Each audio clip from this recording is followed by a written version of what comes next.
வேண்டியதான், இல்ல ஷாபான்ல இருக்குதுன்னாங்களே மத்தல இருக்குதுன்னாங்களே விட்டுற வேண்டியதான். ஒருவர் சொன்னால் எல்லாவற்றையும் எடுக்க வேண்டும் அவசியம் இல்லை. ஆனா 100க்கு 100 குர்ஆனுக்கும் ஹதீஸுக்கும் முரண்பட்டு சொன்னால் நம்ம ஆட்சேபம் தெரிவிக்கலாம். உதாரணத்துக்கு லைலத்துல் கத்ர் இரவுல தான் இறங்குச்சு அல்லாஹ் சொல்றான். ஒரு ஆள் சொல்ற லைலத்துல் கத்ர் இரவுல இறங்கல அல்லது லைலத்துல் கத்ர் ரமலான்ல இல்ல வேறதான் அப்படின்றாக்கா நம்ம ஆட்சேபம் தெரிவிக்கலாம். ஆனா அவங்க ரமலான்ல இருக்குது கடைசி பத்தி சொல்லிட்டாங்க, மேற்கொண்டு சில விளக்கம் சொல்றான்னு சொன்னா அந்த கருத்து உடன்படவில்லை என்றால் விட்டுற வேண்டியதான். நாங்களும் அப்படி விட்டுருவோம், அது ஒன்றும் பிரச்சனை கிடையாதுங்க.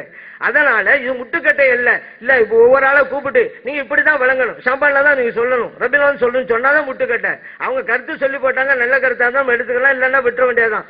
அதே போல பாருங்க கஸாலி இமாமை பத்தி சொன்னாங்க. கஸாலி இமாமை பத்தி அவங்களுக்கு அல்லாஹு தஆலா கொடுத்த ஞானத்தை போன்று தருவாயாக என்றெல்லாம் கேட்கிறார்கள். அவர்கள் தவறா சொன்னான்னு சொன்னாங்க. நாங்க கேட்கிறோம் அவர்களுக்கு இறைவன் கொடுத்த ஞானத்தை போன்று எங்களுக்கும் தர வேண்டும் என்று. அதனால்தான் குர்ஆனையும் ஹதீஸையும் இமாமுடைய விளக்கத்தின் பிரகாரம் புரியணுங்கிறத சரியா புரிஞ்சுக்கிட்டு இருக்கோம். அந்த இமாம் கஸாலி ரஹ்மத்துல்லாஹி அலைஹி அவருடைய ஞானம் போல எங்களுக்கு வேண்டாம் என்று சொல்றாங்கல்ல, அவங்க எல்லாம் இன்னைக்கு ஹதீஸையும் குர்ஆனையும் புரியாம இருக்கிறது காரணமே இப்படிப்பட்ட துஆவை அவங்க செய்யாதனாலதான் அப்படிங்கறதை நம்ம புரிஞ்சுக்கிறோம். அதனால கஸாலி இமாம் சொன்னதுல அவங்க ரமலான் மாதத்தில் இல்லை வேறு மாதம் தான் என்றால் குர்ஆன் ஹதீஸுக்கு மாற்றமானது. ரமலானிலும் உண்டு மற்றதுன்னு சொன்னா ரமலான் உள்ளதுங்கிற உடன்பாடு தானே எடுத்துக்கொள்வோம். அதே போல ரமலான் மாதத்தில் அல்லாது சொன்னா அந்த கருத்தை விட்டுருவோம். அதனால அவங்க முட்டுகள் நம்ம கையை பிடிச்சி இப்படித்தான் விளங்கு நம்ம நிர்பந்திக்கல, நல்ல கருத்துங்க எடுத்துக்கலாம். ஆனா அது 100க்கு 100 முரண்பாடா சொன்னாதான் நம்ம அதை மறுக்கணும். அதே போல குர்ஆன் ஹதீஸை எல்லாரும் புரிய முடியும் அப்படின்னு சொல்லி இருக்கிறாங்க. இப்ப உதாரணத்துக்கு அல்லாஹு தஆலா இந்த வாரிசுரிமை சட்டத்தை பற்றி சொல்லும் பொழுது யூசிக்குமுல்லாஹு ஃபி அவுலாதிக்கும் அப்படிங்கிற ஒரு வசனத்துல சொல்லி காட்டுறான். இன்னும் வழக்கும் நிஸ்ஃபு மாதரக அஸ்வாஜுக்கும் அப்படிங்கிற வசனத்திலே அல்லாஹு தஆலா இந்த வாரிசுரிமை சட்டத்தை பற்றி சொல்லி காட்டுறான். இப்ப இந்த யூசிக்குமுல்லாஹு ஃபி அவுலாதிக்கும்ங்கிறதுல ஃபலி உம்மிஹி சுலுஸ் என்று வருதுங்க. சொன்ன இறந்து போனவருடைய தாய்க்கு அந்த சொத்துல 1/3 கொடுக்க வேண்டும் என்று அல்லாஹ் தஆலா சொல்றான். யூசிக்குமுல்லாஹு ஃபி அவுலாதிக்கும் அப்படிங்கிற தொடங்குற வசனத்துல சொல்லி காட்டுறான். இப்ப இவங்க இமாமுடைய உதவி எல்லாம் தேவையில்லைங்கிறாங்கல்ல, அப்படி இமாமுடைய உதவி தேவையில்லாம வழங்குறதா இருந்தா ஒரு சட்டத்துக்கு தீர்வை நான் அவங்கள்ட்ட கேட்கிறேன். அவங்க குர்ஆனை ஹதீஸை வச்சு தீர்வு சொல்லணும். ஒரு ஆள் ஒரு மையத்துங்க, அந்த மையத்துக்கு ஒரு கணவர் இருக்கிறாங்க, அதே போல தாய் தந்தை 3 பேர் இருக்கிறாங்க.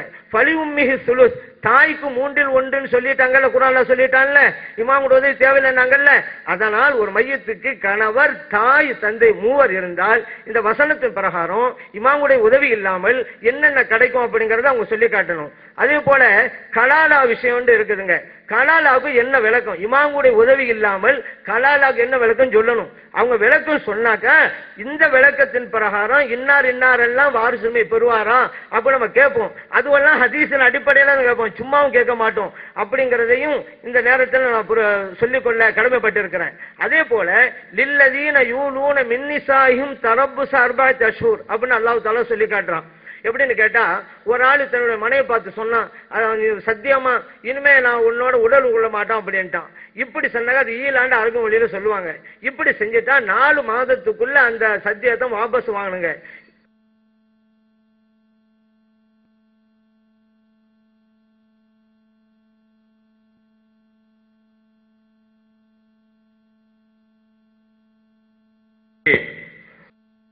அன்பிற்குரிய சகோதரர்களே, முதல் அமர்வுடைய தலைப்பு நிரூபணமாகிவிட்டது.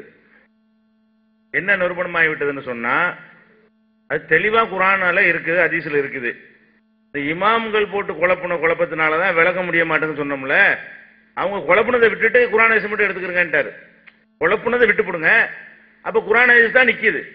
குழப்பினதை தானே கழிக்க சொல்றாங்க. அப்ப அதுல ஒரு பாருங்களேன், அது தப்ப ஒத்துக்கிட்டு இப்படி சொல்லிட்டு போயிட்டா நியாயமா இருக்கு. அதையும் நியாயப்படுத்துக்க என்ன சொல்றாங்க, ஷாபானு மற்ற மாசம் வருஷம் பூரா சொன்னாலும் ரமலானையும் சொல்லித்தானே இருக்கிறாங்க அப்படிங்கிறாங்க. இது எப்படி இருக்குன்னு கேட்டா, ஒரு பொம்பளை அவ புருஷனோடையும் இருப்பா, வேற யாரோடையும் இருப்பாங்கிறோம், சிரிக்க கூடாது, புரிஞ்சுக்கிறது தான்.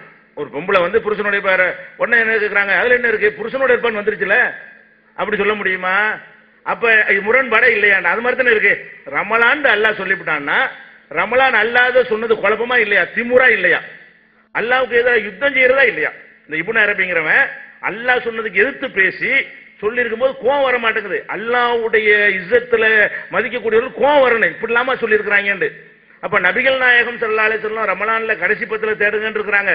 அல்லாஹ்வுடைய ரசூல் இப்படி சொல்லி இருக்கும்போது அதை கவுண்டர் கொடுத்து வருஷம் பூரா எப்ப வேண்டாலும் இருக்கேன், நான் பார்த்திருக்கிறேன், ரசூலுல்லாஹ் பொய் சொல்லிட்டாங்க, ஷாபான்ல நான் பார்த்திருக்கிறேனே, ரபியுல் அவ்வல்ல பார்த்திருக்கிறேனே என்று சொன்னா அல்லாஹ்வையும் பொய்யாக்கி ரசூலாவையும் பொய்யாக்குனதுல கோபம் வரணும்ல. கோபம் வராம ரமலான் அதை மட்டும் எடுத்துக்கிறேங்கிறாங்க. அப்ப என்னவாயிடுச்சு, நல்லா குழப்பி இருக்கிறாங்க என்பது தெள்ள தெளிவாக நிரூபணமாகி விட்டது. இவங்க விளக்கம் இல்லாட்டி குர்ஆன் ஹதீஸ் ரொம்ப தெளிவு, முதல் இதிலே நிரூபணம் ஆகிவிட்டது தலைப்பு. அடுத்து என்னன்னு கேட்கிறாங்கன்னா, போற போக்கில் ஒரு கேள்வியும் கேட்டுக்கிறாங்க. குர்ஆன்னா மொத்தத்துக்கு தானே குர்ஆன்ங்கிறது, மொத்த குர்ஆன் அன்னைக்கு லைலத்துல் கத்ர்ல இறங்குனுச்சு அப்படின்னு ஒரு கேள்வி கேட்டாங்க. எது கேட்டாங்கன்னு தெரியல. மொத்த குர்ஆனையும் குர்ஆன் சொல்லலாம், ஒரு பகுதி மட்டும் இறங்கி இருக்கிற நேரத்தில் இதை குர்ஆன் எல்லாம் சொல்லி இருக்கிறான். எப்படி சொல்லி இருக்கிறான் நமக்கு தெரியும். ஆரம்பத்தில் இறங்கின அந்த துவக்கத்தில் இறங்கின சூறாக்கள்ல முஸம்மில் சூறா ஒன்று இருக்கிறது. அப்ப குர்ஆன் முழுசும் இறங்கி இருக்கல, அதுக்கு முன்னாடி இக்ரா மட்டும்தான் இறங்கி இருந்தது. அந்த நேரத்தில் அல்லாஹ் என்ன சொல்லி காட்டுறான்னு கேட்டா, ஒரு அத்திரில் குர்ஆனை தருத்தீலா, குர்ஆனை அழுத்தம் திருத்தமா நல்லா ஒழுங்கா ஓது அப்படின்னு அல்லாஹ் சொல்லி காட்டுறான். குர்ஆன் முழுசா இருந்துச்சு அப்பதானே ஒரு ரெண்டாவது சூறா இறங்குது, அப்பவே அதை குர்ஆன்ங்கிறான். அதான் குர்ஆனை இறக்கணும்னா அதனுடைய ஒரு பகுதி துவங்கி விட்டாலேயே குர்ஆன் இறக்குறதுங்கிற அர்த்தம் சொல்லலாம் அப்படிங்கறது அதுக்கு நம்ம பதிலா சொல்லிக் கொள்றோம். அதனால அது அந்த வாதம் நிக்காது. அடுத்து என்ன சொல்றாங்கன்னு கேட்டா, அவங்க நல்லா கவனிக்கணும். இப்ப நம்ம எடுத்து வச்சதுக்கு என்ன சொல்லியிருக்காங்க, அவங்க நேர்மையான ஆளா இருந்தா அல்லாஹ்வை சாட்சியாக்கி சொல்றது என்ன செய்யணும், ஆமா தெளிவா குழப்புறாங்களே இது அப்படிலாம் சொல்லியிருக்கானே. அல்லாஹ்வெல்லாம் சாட்சியா இருக்கிறவர் என்ன செஞ்சிருக்கணும், அல்லாஹ் அவருக்கு சாட்சியா வரமாட்டான்னு நினைக்கிறார். அல்லாஹ் நீங்க பேசுறதுக்கு அல்லாஹ் சாட்சியா இருப்பானா இல்லையா, இவ்வளவு தெளிவா அல்லாஹ்வுக்கு எதிராக பேசி இருக்கிறாங்கிறது ஒத்துக்கிற மனசு இல்லாம அதையே நீங்க முட்டு கொடுக்குறீங்க. அப்ப இமாம்கள் சொன்னதுல குழப்பமும் இருக்குது, குழப்பம் அல்லாதும் இருக்கிறது. குழப்பம் அல்லாது எதுன்னு கேட்டா குர்ஆனை நேரடியா சொல்லிட்டு போயிட்டாங்களா, அதான் குழப்பம் இல்லாம இருக்கிறது. இவங்க எக்ஸ்ட்ரா என்னெல்லாம் சேர்த்தாங்க அதெல்லாம் குழப்பம் தெரிஞ்சு போச்சா. அடுத்து என்ன செய்யறாங்கன்னு கேட்டா, நாங்க ஏன் குர்ஆன் ஹதீஸுக்கு இமாம்களுடைய விளக்கம் தேவைன்னு சொல்றோம்னு கேட்டா, அல்லாஹ்வே இப்படி சொல்லிட்டானா, அல்லாஹ்வே இப்படி சொல்லிட்டான்னு ஒரு ஆயத்தை எடுத்து வைக்கிறார். ஃபஸ்அலு அஹ்ல ஸிக்ரி இன் குன்தும் லா தஅலமூன், உங்களுக்கு தெரியாவிட்டால் தெரிந்தவர்கள்ட்ட கேளுங்க அப்படின்னு சொல்றான். இது 16வது சூறாவுல 43வது வசனம். இது ஒரு வசனத்துடைய ஒரு சின்ன துண்டு. ஃபஸ்அலு அஹ்ல ஸிக்ரி இன் குன்தும் லா தஅலமூன்ங்கிறது வசனத்துடைய ஒரு சின்ன துண்டு. அந்த வசனத்துடைய சின்ன பகுதியை எடுத்துக்கொண்டு இந்த மாதிரி ஒரு வாதம் வைக்கிறாங்க. சரி, தெரியாவிட்டா தெரிஞ்சவங்கள்ட்ட கேளுங்கன்னு சொன்னான்ல, அப்ப சஹாபாக்கள் மட்டும்தான் இருக்கிறாங்க, நம்ம எல்லாம் இருக்கல. அவங்க எந்த இமாம்கிட்ட கேட்பாங்க, இமாம்களுடைய விளக்கம்னு சொன்னீங்கன்னா இது முதல்ல இது சஹாபாக்களுக்கு தான் இந்த ஆர்டர்.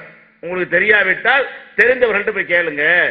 தெரிந்தவர்கள்ட்ட போய் சஹாபாக்கள், அதுக்கு மேல தெரிஞ்ச இமாம் யார் இருந்தா, அபூ ஹனீஃபா இருந்தார். அப்ப சஹாபாக்களுக்கு தெரியலன்னு அபூ ஹனீஃபாட்டையோ ஷாஃபிட்டையோ அல்ல வேற யார்கிட்ட போய் அவங்க கேட்டு தெரிஞ்சுக்கிடுவாங்களா? அப்ப எங்க இமாம் இருந்தாங்க, இமாம்கள் இல்லாத போதுல அல்லாஹ் இதை சொல்றான் முதல்ல. அப்ப எல்லா காலத்துக்கும் பொருந்தணுமா இல்ல, இன்னைக்கு வேணா நீங்க இமாம்களை போய் கேளுங்கன்னு நீங்க திருத்திக்கிட்டு போகலாம். அப்ப சஹாபாக்கள் காலத்துல இமாம் போய் தெரியாட்டி தெரிஞ்சவங்கள்ட்ட கேளுங்கிறான். அப்படி சிந்திச்சு பார்த்திருந்தா கூட இதுக்கும் இமாமுக்கு சம்பந்தம் இல்லைன்னு புரிந்து கொள்ளலாம். இந்த துண்டுடைய முற்பகுதியையும் இந்த துண்டுடைய பிற்பகுதியும் நீங்கள் பார்த்தீர்களே, ஆனால் இதுக்கு இவர் சொன்னதுக்கு எந்த சம்பந்தம் இல்லை நீங்க புரிந்து கொள்ளலாம்.